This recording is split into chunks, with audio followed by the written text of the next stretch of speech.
The exodus continues. We've got shocking new figures showing Los Angeles losing tens of thousands of residents, one of the biggest population drops in the nation.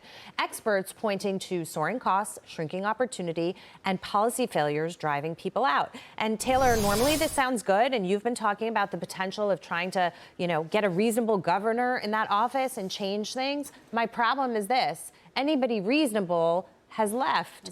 Who's left to vote? Yeah. There are a few people left to vote who are still clinging for the Reagan days. I think maybe my parents included in that, who don't yet want to leave because they've been there their whole lives and they're holding on to it. But maybe I'm going to repeat what I said. I think I said this about New York. You should be taxed at 100%, Jackie. You're not paying your fair share.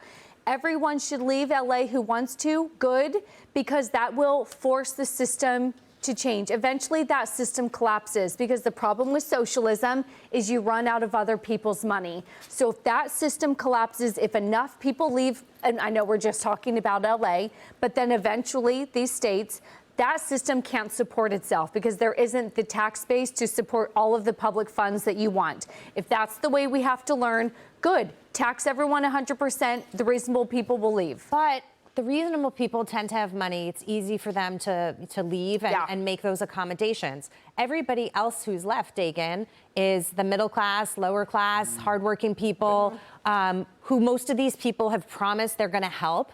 And then they end up suffering as a result of that system breaking down and having to correct because the revenue's gone. Right. Well, but they have to, No, go ahead.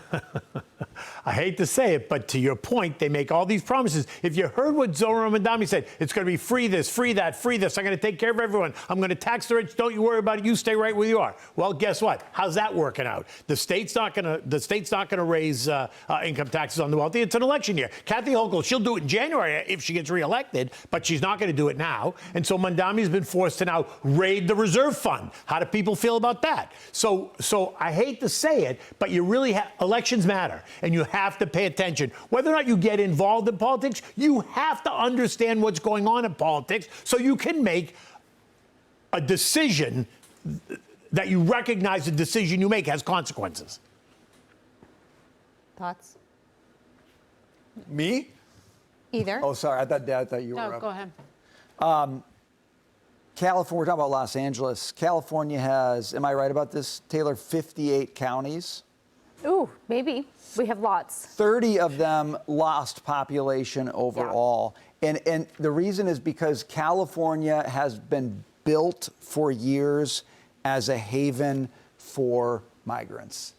Illegal migrants. Right. The whole system runs on that. Right. So when you shut down that system, it doesn't work anymore. It's crazy. It siphons money from the federal government. It siphons money from wealthy taxpayers. It's built for illegal migrants. And when you shut off the flow, the whole house of cards falls apart. Now somebody's got to figure out how to rebuild California for the people who legally want to be there, which is an increasingly shrinking population. But it's going to be the same here. I agree. New York. I agree. It's just more egregious in California. Right, right. Los Angeles is, the leadership there has intentionally impoverished the already impoverished. It is egregiously expensive to live there. The property prices are eye-watering. That people who had hourly jobs live hours away and then are forced to pay the highest fuel prices in the entire nation to try and drive to a job.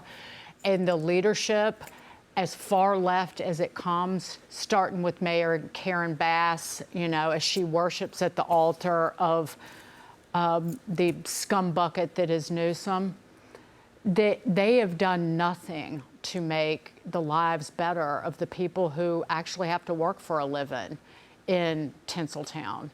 And the people who work in the film business and the entertainment business, I'm talking about animators, that business is gone. It left for parts unknown. Well, parts known because it left for Jersey. The people who've left are not the rich. It is people who can't afford to live on their measly wages in that part. And the left, as much as they talk, they don't stand up for these individuals. They turn their backs on them because they're worried about fundraising from the rich people who are the only people who still can afford to live there.